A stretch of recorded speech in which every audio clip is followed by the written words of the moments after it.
In the very short time it took me to use my BlackBerry, I looked up your name and got all kinds of things on the internet, and I got that you're a shameless purveyor of hate speech, a man who spreads anti-science disinformation, a deliberate manipulator. You generate a lot of passion.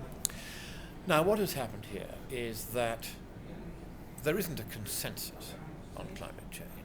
There is a fascist party line. Fascist? Yes. I use the word eco-fascist as a term I'm sure you have heard before. A fascist is one who instinctually defers to authority and does not ask the question whether that authority is right or true. That describes much of the Green movement very exactly. It describes much of the political left very exactly. They have become, without knowing it, fascists.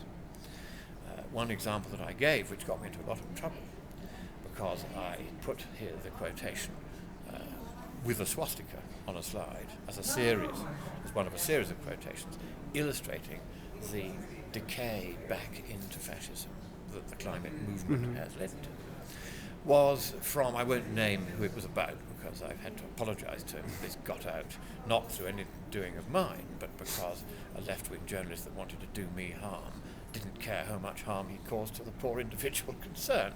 But this individual had said, if you're not a climate scientist, it is your obligation to defer to the authority of those who are. That is an instinctually fascist point of view. And what I have been saying, and of course you may find the language colourful and constructive, whatever the left like to call it, I've been saying that if you allow human reason and the exercise of independent judgment and thought to be crushed in deference to what they call a consensus and what I call the fascist party line, then you deny what it is that separates us from the rest of the visible creation, which is our faculty of reason, our ability not to react by instinct, not to react in herds, not to react through fear of authority, but to think out for ourselves from first principles, if necessary, what is true and what is not, what is so and what is not, what is right and what is not. And this process of independent thought is bitterly resented by the fascists, because they, just like the original fascists, wish to impose a totalitarian, authoritarian, dirigiste view, which nobody is allowed to argue with. When I was in Australia recently, there were articles by senior journalists in the newspapers there that had appeared a couple of weeks before I arrived there. One saying that skeptics should be branded with tattoos to mark them out as being different from the fascist party, effectively. There was another who said that climate skeptics should be gassed.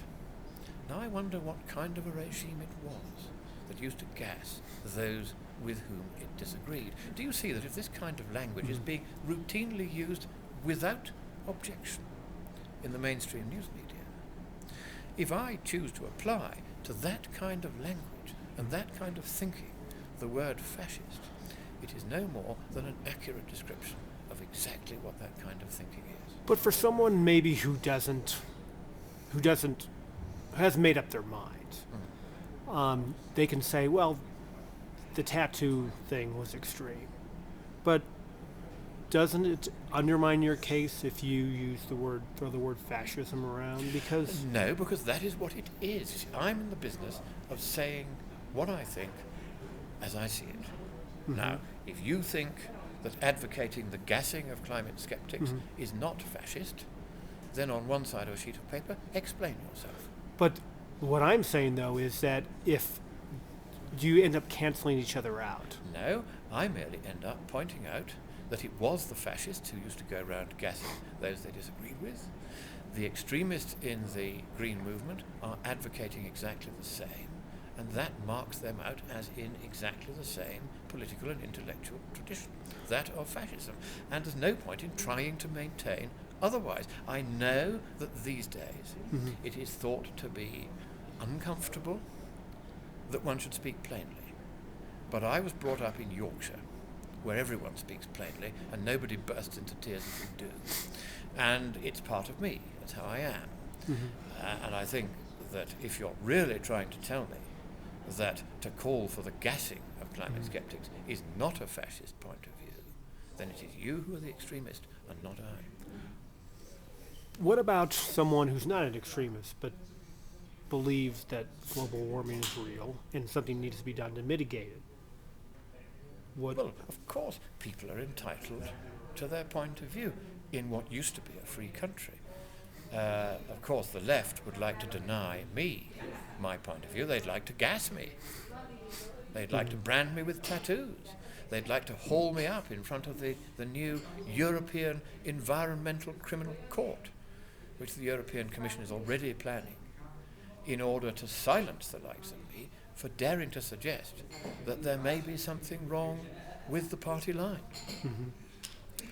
But, of course, there are people who, most of them without having actually looked at any of the evidence, they've merely picked up what they've seen in the newspapers, and they feel there must be something in it or there wouldn't be so many people saying there was. But hey, you could have said exactly the same in Hitler's Germany.